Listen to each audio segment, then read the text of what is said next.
We'll welcome you into this recorded version of the Fighting Saints forum. Off the top, going to apologize for the lack of a link working. We wanted to host this live, but technology has gotten in the way. And we're hoping that we can do the next one live with all of you, but still happy to record this for you and do a lot of what we were talking about doing when we sent this out, and that is to give you a behind-the-scenes look at what it's like to be a Fighting Saints player. For the fans, it's going to be a lot more of what you don't see just on the ice, and for the players who are invited, it'll be a lot about what you can expect if you are a Fighting Saints player yourself. And so because of that, we've got the head coach of the team, Oliver David, joining us from his office. We have Aidan Fulp, Stephen Halliday, and Ian Pierce as well. And guys, thanks for taking the time to join us tonight. Very excited to get this out to everyone. And OD, we'll start with you. Welcome back from California. How's everything going? It's going great. Thanks, Jack. Came back last night, stayed at our host hotel, the fine downtown Holiday Inn here in Dubuque, with my family until we were able to move into a house. And what is not going good is it's been a pitch black since about 3 p.m. with a severe storm, big time storm, thunder, lightning, and flood warnings. So that's about all I needed for a welcome back party from the beach. But I'm pumped to be here, and obviously came down to the office and put my coat in the rink door and sitting here alone. So I'm happy to be here and talk about what we do for the fans tonight. I see sunlight streaming in on your screen, Aidan, and yours, Ian. So clearly you're not dealing with the same storms that OD has right now. Thankfully not. It's about 95 degrees and humid though, so could be better. Stephen, I've seen videos of you working out in Dubuque. Are you still in Dubuque, or are you joining us from elsewhere? Oh, no, I'm still in Dubuque, training with Chad, the skills coach, and a couple of the local guys, so it's been pretty good so far. And Ian, how's everything? I'm assuming still in the New York area for you, correct? Yeah, yes. It's going pretty well. I mean, things are starting to open up now, rinks especially, so it's good to get back out and active again. So, yeah. Yeah, we have some fans who have texted in some questions here, and a lot of it has to do with how you guys have been handling the quarantine, still trying to train, get ready for the possibility of next season. But what I want to start off with is kind of get that Fighting Saints experience that the fans might not know. And we'll start with you, Aidan, just as you've wrapped up 3 years as a Fighting Saint. You and I talked at length about this a couple weeks ago, but just to give everyone a brief synopsis, if you could, what were your 3 years like in Dubuque? Yeah, I mean, they were the best years of my life. I was challenged mentally and physically every day. I met a lot of fantastic people that I'll remain in contact with for the rest of my life. And each year was better than the last, and I really couldn't thank the organization more for what they've done for me. It was, phenomenal 3 years, and like I said, best years of my life. And you mentioned on the last talk we had, you grew so much as a hockey player, but you also grew off the ice exponentially. Talk about that growth a little bit from when you started to where you are now. Yeah, I think after my first and second year, I kind of had the whole routine down to a T, I think. And I was able to pick and choose times in my schedule to try and do more and try to grow, not necessarily as a hockey player, but as a human. And I think that was a huge opportunity for me, and something that I'm very thankful for. And I think the first 2 years kind of taught me where I could do more and how to help out more. So Aidan's wrapping up his experience, and Stephen and Ian, you guys just completed your first full year with the Fighting Saints. Stephen, I'll start with you, and then Ian, the exact same question. But what was year number one like for you, Stephen? Because it wasn't year number one in the league, but it was just year number one with the Fighting Saints. Yeah, I thought it was really, really good. I thought it was great, actually, and I saw like an organization in the central Illinois, and coming to Dubuque, and just how much different each USHL team is. Dubuque was run way more professionally, and it was just an overall great experience. Not only did he care about performing on the ice, but Oliver cared about classroom, which me and Riley definitely excelled in. And also we got a lot better mentally, physically, and I thought it was overall a great year. And Ian, for you, what was this full year like for you? It was definitely an unbelievable experience. I mean, the two things that I found to be unbelievably helpful was the culture and the community. Culture, because it starts from the coaches to the teammates, and then the fans, and the billets, everyone around there to help you, support you. And then the culture, preaching a winning mindset, and it's just a learning culture where every day everyone's there to help you to learn and excel in whatever you do. And when you have a cohesive unit like we did this year, we definitely built a lot of character, and it was definitely something special. Year number one for both of you finishing up, and this is a question we got from one of the fans, and unfortunately it was not the end of the year that anyone expected, but Aidan, we can start with you and kind of go down the line. Even though the year didn't end the way it was anticipated to, there was still the Clark Cup that could have been won. Was the overwhelming feeling still positive once you were able to take a step back of what the team was able to accomplish? Yeah, definitely. I mean, we were Cowbell Cup champs, not a big deal. And we won the last game of the year, so we were all pretty happy about that.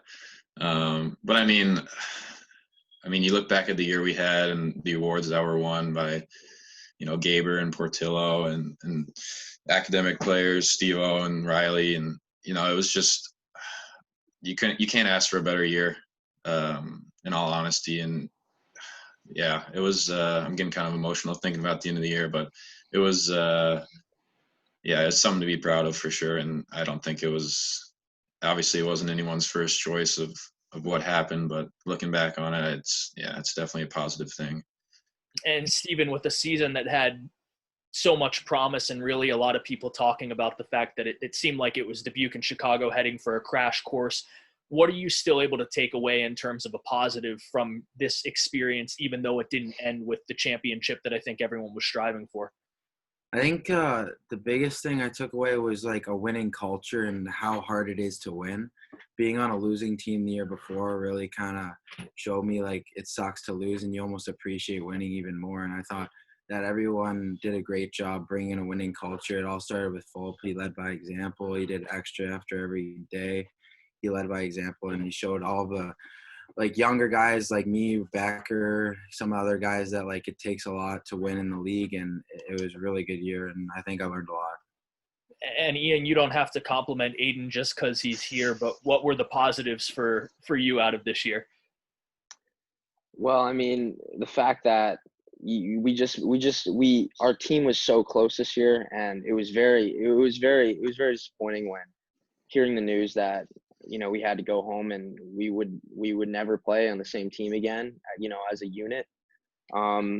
It was just sad, but it was really good to see how many people won awards that their efforts, they went noticed, and it was very touching. And congrats to you, Aidan. I think I did congratulate you, doing a few chirps there too, but yeah, you earned it, man. And I really appreciate everything that you've done as a leader, and the other people that have won awards like Gaber and Portillo.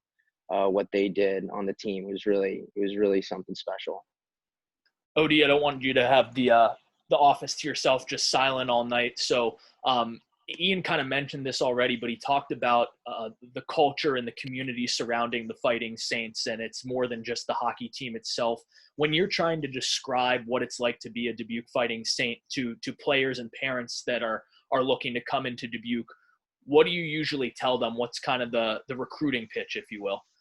Yeah, I don't know if we have a recruiting pitch. Callie does a lot of the actual scouting and recruiting. When I say a lot, I mean more than all of it. What I think I'm most proud of, or what I think we do well, Justin and Evan and myself last year in particular, in town every day with Chad and Pete, our goalie coach, when he would join us, is really stand by the things that we value. So I think it's a very important thing, in life that these kids are moving away from home, sometimes for the first time. And it's never lost on me personally. They're without their moms, they're without their dads, and they're living here.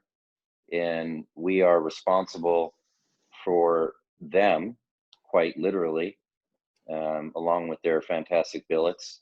But the coaches, in terms of in the trenches, if you will, and in the day to day,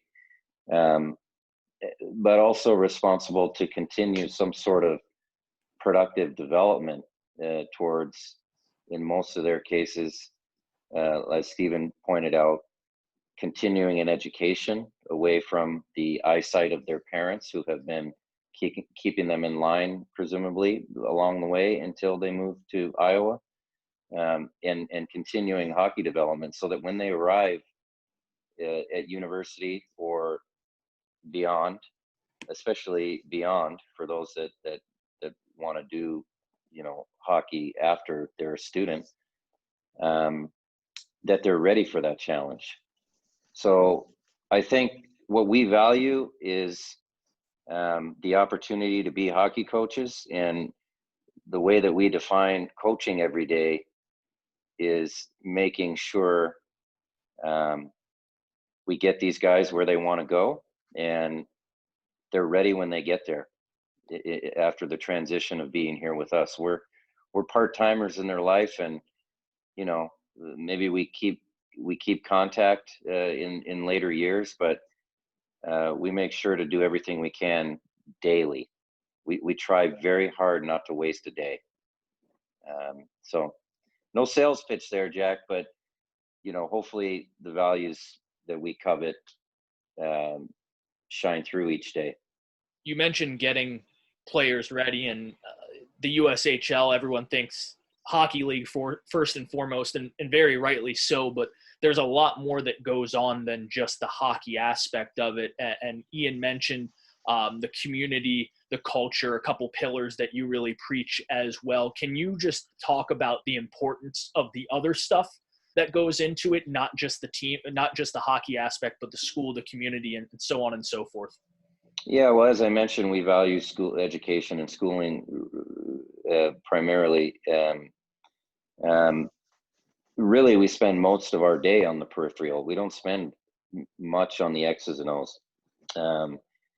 And you mentioned pillars. We don't call them pillars, but our curriculum of We Build Winners, that's sort of what we build around, is in hockey, school, and life. Those would be, if you will, the three pillars.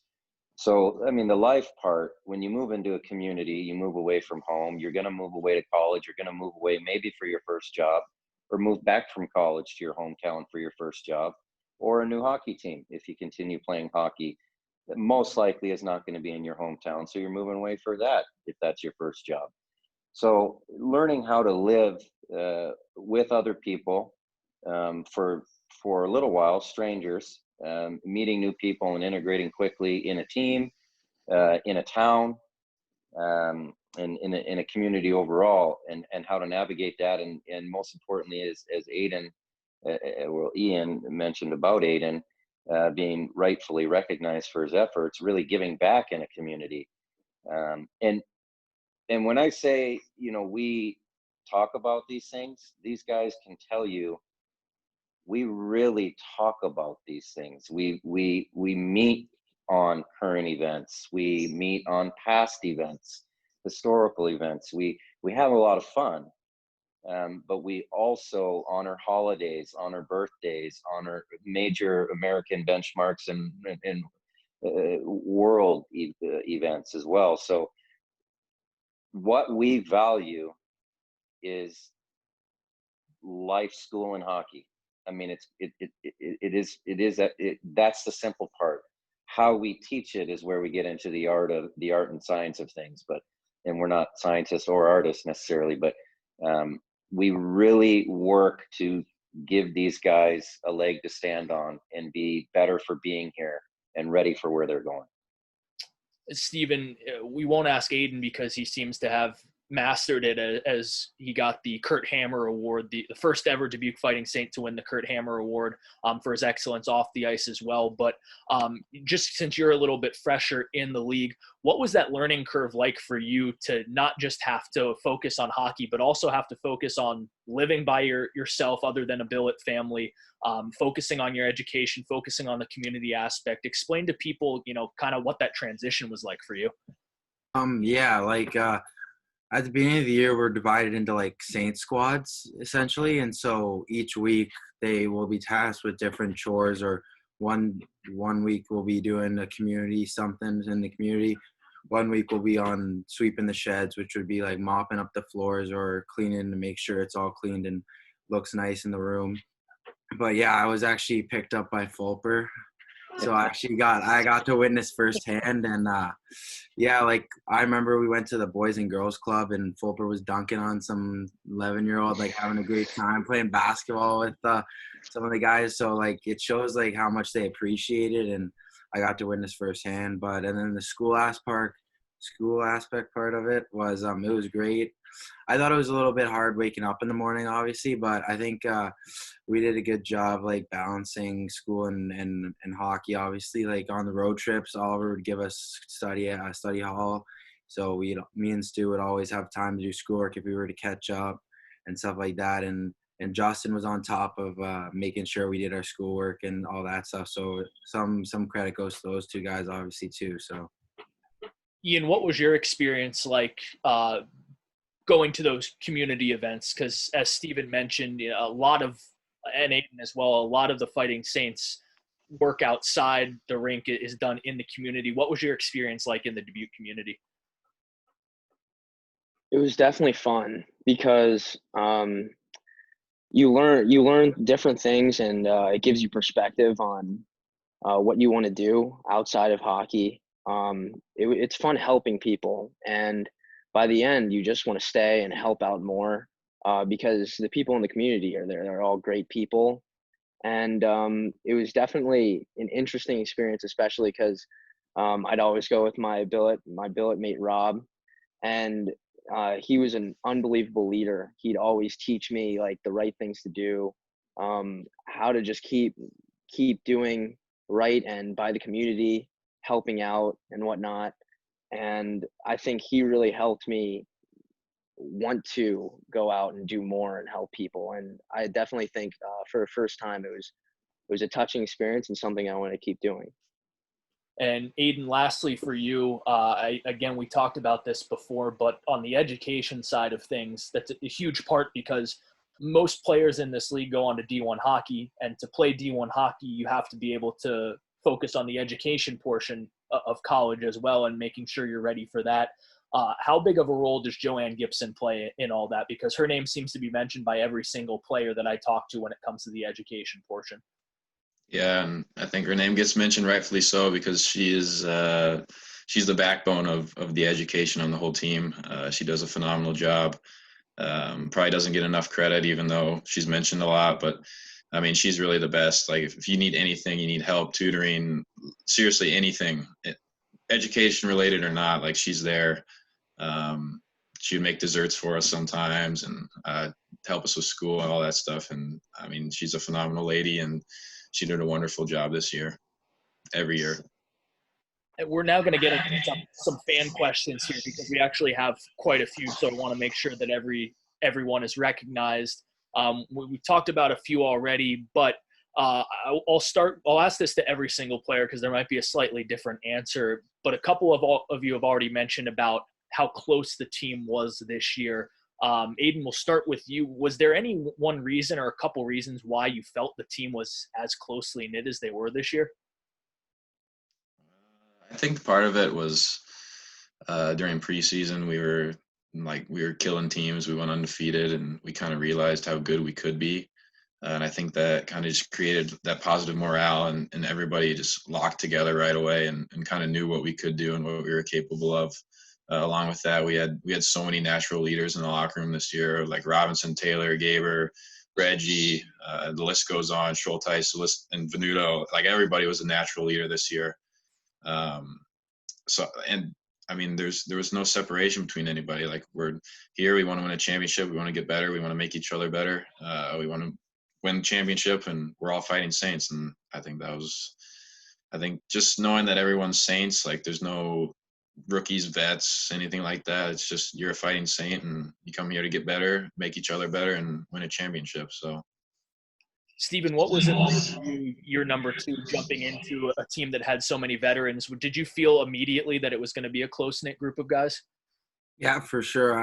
Every Monday we do games and it gets really intense, and I think that honestly brought a lot of your teammates together, and because you wanted to win so bad, and obviously it created a bit of a rivalry between the team, but I think it honestly helped us in the long run because it just got us even more closer. And then also you got a great group of the older guys, like Gabriel in particularly helped me out a lot in the year. He always was positive, and I ended up playing on a line with him, and he honestly really showed me that there's not all to hockey and stats or something like that, or like making sure you're doing the little things right, like, and especially working hard in practice. He was a really good leader about working hard. So I think I learned a lot from Fulper too, like off ice too.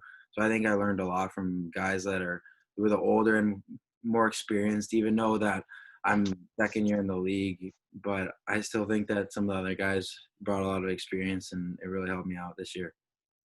And Ian, a similar question, but it also ties into how close-knit the group were. The fans are wondering, what are some of the maybe traditions or team outings that fans might not know about, but that you really enjoyed doing that had nothing to do with hockey this year? Well, every Thursday before practice, we had this thing called Saint Stories, where we'd go around the locker room, and every player had to tell or they could pass, either or. Just tell any crazy story they have, something that happened over them the course of the week. And sometimes it was hockey related. A lot of times it wasn't, but that was one of the best bonding things that we did as a team every Thursday, kind of loosen or lighten the mood. Oh no, it was after practice. And that's one thing that I don't think many people know about, but it's something that we did often. We had a blast doing it. OD, for you, a question that came in is, it said when you're coaching, they mentioned the games that were played. When you're coaching, how do you strike that balance of trying to have the fun activities, but also making sure that everything the team needs to do to get better and win the games coming up is actually done? I spend 25 hours a day all summer long planning every single minute of every single day. And I know I am sarcastic and I'm very funny, if you haven't figured that out. But I'm not. But see, Stephen laughed.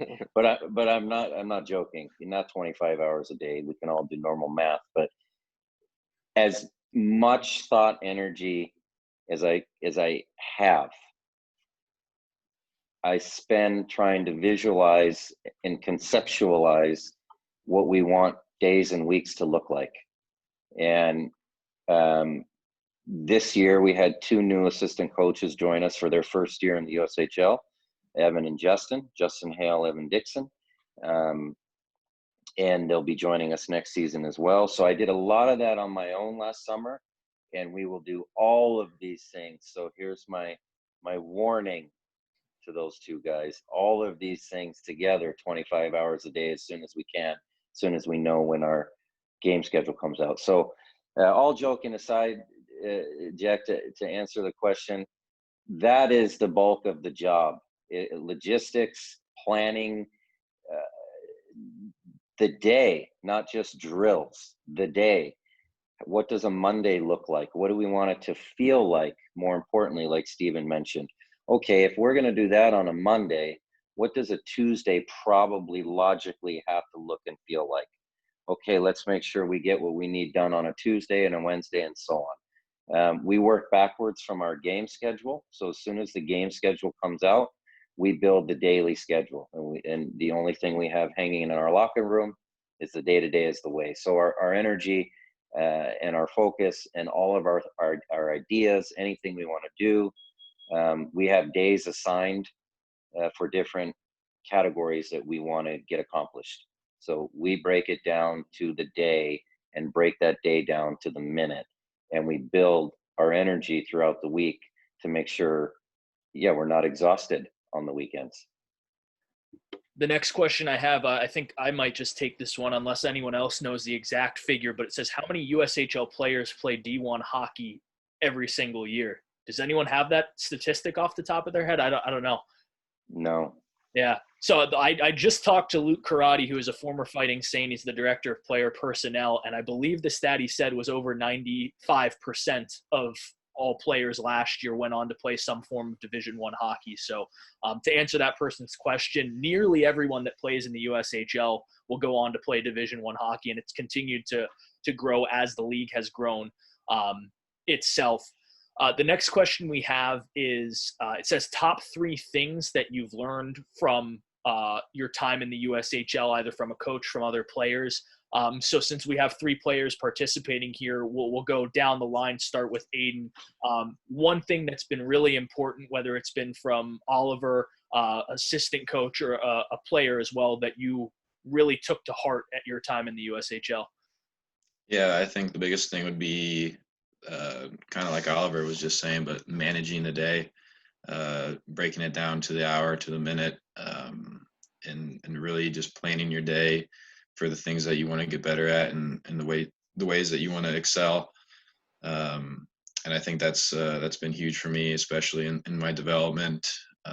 So yeah, I would say kind of the building the routine, I would say, for sure.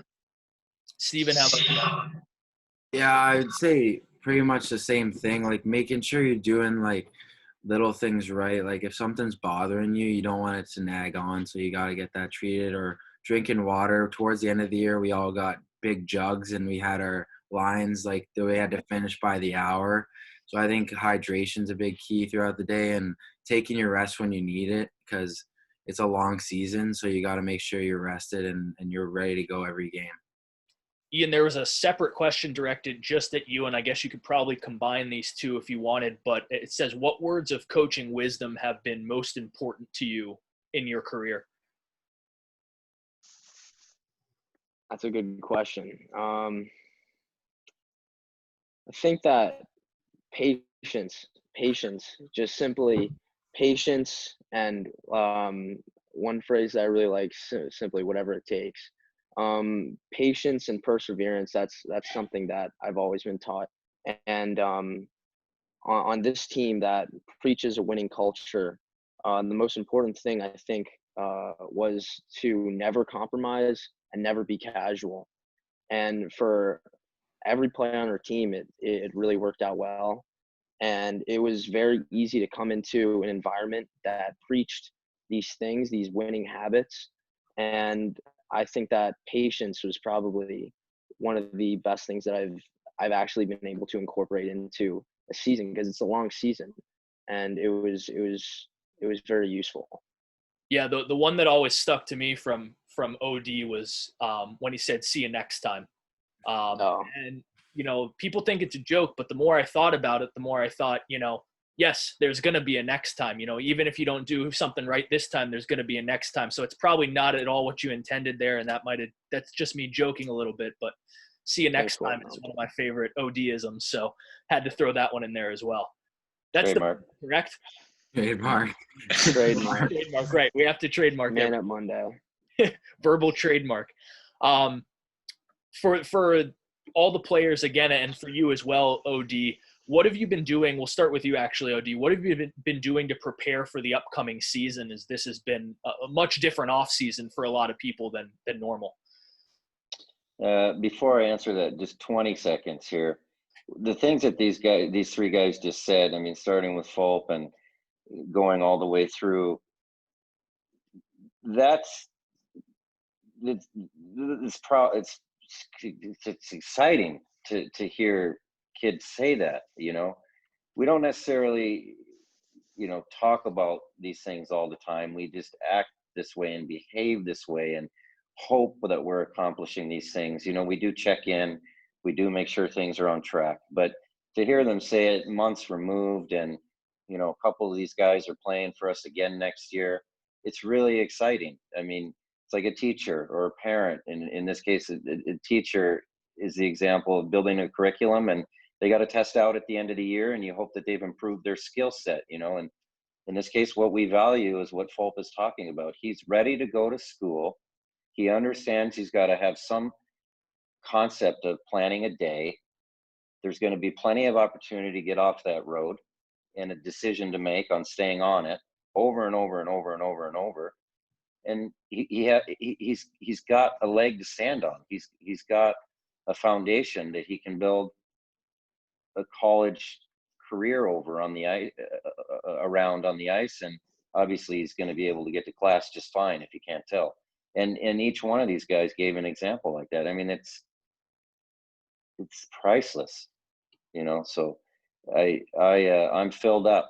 I'm filled up right now emotionally. But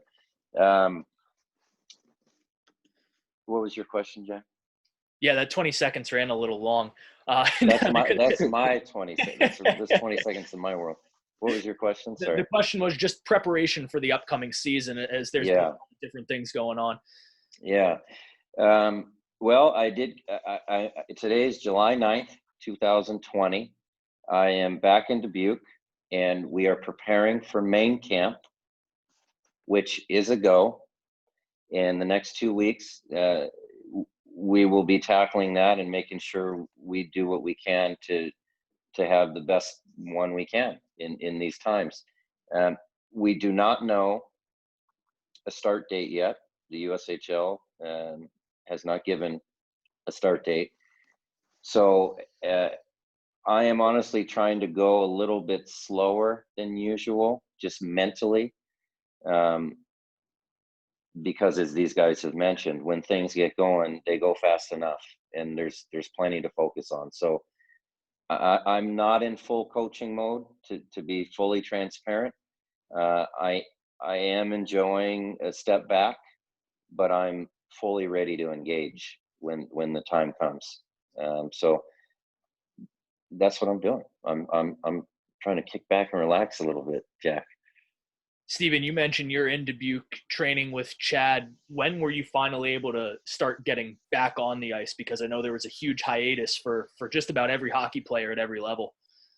Yeah, I went home to Maryland for I think it was a month or two, and I just got back here. Once I heard the ice was open in Dubuque, I was the first one down here, and I think Chad's doing a great job down here. He's really improving, and I think that I'm getting better. And I know there's a couple guys that I've been skating with, and we're all pretty hard working this summer. And I think it's been a pretty good summer, actually. Like, other than the COVID stuff, I haven't been able to go to Toronto, but I think this is a really good option. Like, I would love training Dubuque, and I think that Chad's done a great job. And yeah, so it's been pretty good so far, and yeah.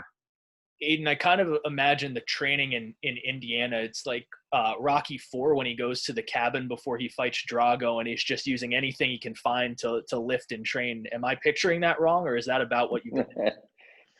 Yeah. It was probably 3 months before I touched a weight. So yeah, it's been different. Tell, Aidan. You can't tell. I appreciate that. Been doing a lot of running. Yeah, a lot of running, a lot of conditioning. IP running as well. I think that's all I saw you do before games was running around the track. Have you been keeping that up? Actually, I just discovered my neighbors are soccer players, so I've been training with them for the past 3 months, and I do think my soccer skills have improved. But yeah, it's running like all day, every day, because finding things to do is pretty hard. But I mean, it got enjoyable after a while, especially because it was something to fill up the time that just also reading. That's another thing. Reading and running. That's pretty much what I've been spending my time doing. Are you ready to claim that you will be the Sewer King next year because of all the soccer practice? Or 100,000%. 100,000%. We'll make sure. Ball don't lie, P. Ball don't lie. We're gonna make sure it will next year. We're gonna clip this part for sure, so that at the end of next season, oh really? It actually happens. You should have told me that before I said it. We're recording the whole thing. That was up front. We were transparent about that. The 100,000% quote is going in our locker room now. Everything 100,000%. Yeah. That's the I am pretty. 100,000% is the exact opposite of casual. So I think that fits in. Well, we're just about out of time here. We thank everyone for joining us. But the last question I have for every single one is a last fan question. We'll start with you, Ian, and work backwards from Stephen, then to Aidan. But when you heard you were drafted by the Fighting Saints, it kind of happened differently for every single person. But why did you want to play for Dubuque? What was that moment that you figured out that this was the team that you really wanted to play for? Well, I mean, I didn't know anything about Dubuque when I first got the call, but when I did, and when I went to main camp, just seeing the opportunity that was there, it wasn't. I didn't even have to think about it. It was just a place where I wanted to be. I told myself that, I will do whatever I possibly can to be here. And like I said, it's the culture and the community that really stood out immediately. Even the fans that showed up at main camp and meeting some of them, and just meeting Oliver as well, meeting Fulp, really just the people and the rink and the environment, the opportunity that was there is not something you could say no to. And Stephen, you came over in the dispersal draft, having already played a year in the league. What was your excitement level like when you found out Dubuque had picked you? Yeah, like I was pretty pumped because of the reputation Dubuque has within the hockey community as being one of the top organizations in the league, and not only for developing players, but like obviously when I got a call from Oliver and Callie, like they preached school, they preached everything you want to see in an organization. I think that's what really got my attention is just like how tight everyone is there and how they all work as a team. And I think that it just shows you like this year and many more that we're going to have great seasons in the future just by how we run the organization. And I think that that's what people are getting into when they get in the Fighting Saints, a real world-class organization. I think that everyone would want to come here. And I think that we've built a really good community and around surrounding the team. Aidan, your time started a couple years before these two on the team, but did you get that same feel immediately when you started to talk to people in the Dubuque organization? Yeah, absolutely. To be honest with you, I had no idea what the USHL was or what any junior hockey was. Not too many guys from Indiana play junior hockey. So when I had an interview with Callie on the phone before the draft, it was really special, and you could tell right away how composed he was, and I mean, he just has this aura about him, and it's like, wow, this guy knows his stuff, and this guy's all about it. So I really didn't know if I was getting drafted or not, and ended up getting drafted and had a fantastic experience for part of a year with Coach Lammers and a lot of those guys, Solo, Tyson, Rushoff, Kudla, G-Rads, just to name a few. And after just seeing that and coming to main camp, talking to Callie, and then meeting OD for his first year back for his head coach, I mean, yeah, you can't say no. It was, yeah, unbelievable. OD, will give you the final word here because you have the most experience as a Dubuque Fighting Saint. You spent some time as an assistant coach first. You left for a year, then you come back as a head coach. When you got the offer to be the head coach of the Fighting Saints, why were you so eager to accept and come back to Dubuque?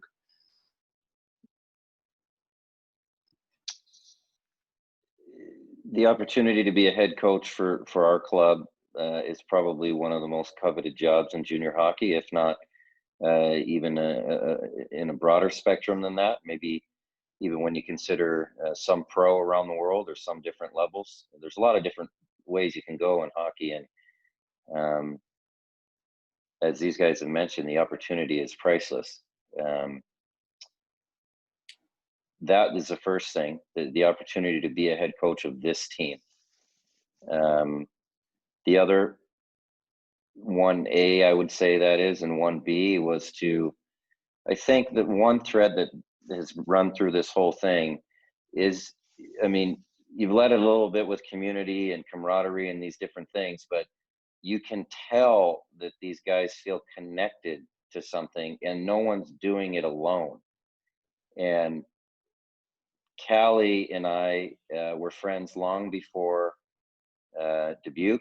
We both arrived in Dubuque at different times and in different roles. And the opportunity for him to be a first-year GM and me be a first-year coach in the league and work together and see if what we've acquired over several years in junior hockey could work was the 1B or is the 1B. So I wanted to be a head coach naturally, at least for me, it's natural to want to be a head coach after assisting for a few years and to work with Callie. I say to these guys all the time, what we're doing together is essentially we're living life together. You know, I've said it in other platforms, maybe in podcasts, but you know, I have my own family and I have a young family, and they follow me everywhere, and they'll continue following me everywhere and have to sacrifice maybe what they want to do every day, or maybe even longer than every day, and sacrifice their own dreams because in the case of my kids, daddy's out here chasing a coaching career. So the trade-off is we are all living a life together every day. And I think you can see that connection these guys feel. So really working with Callie and having a partner, having somebody to go in it with, finding a couple assistant coaches this year that have the same type of belief or value system, honestly, is the reason why the season went the way it went. You know, it's because of our peer leadership. It's because of the camaraderie amongst the coaching staff. It's because of the infrastructure we all get to operate in, and the connectivity between all these guys, you know. And the three of these guys are all very, very different. And it's a little microcosm of maybe what the world can be like. Their backgrounds, I mean, could not be more different between the three of them. How they got here cannot be more different. And it can work. It can work.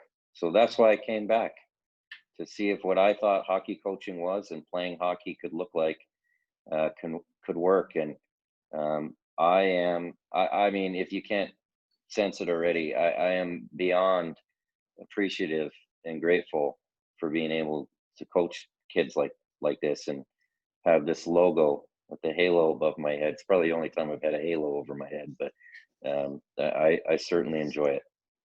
Absolutely, and we enjoy all of you joining us here tonight. Again, Aidan, Stephen, head coach Oliver David, and Ian Pierce, thanks again for taking the time to join us.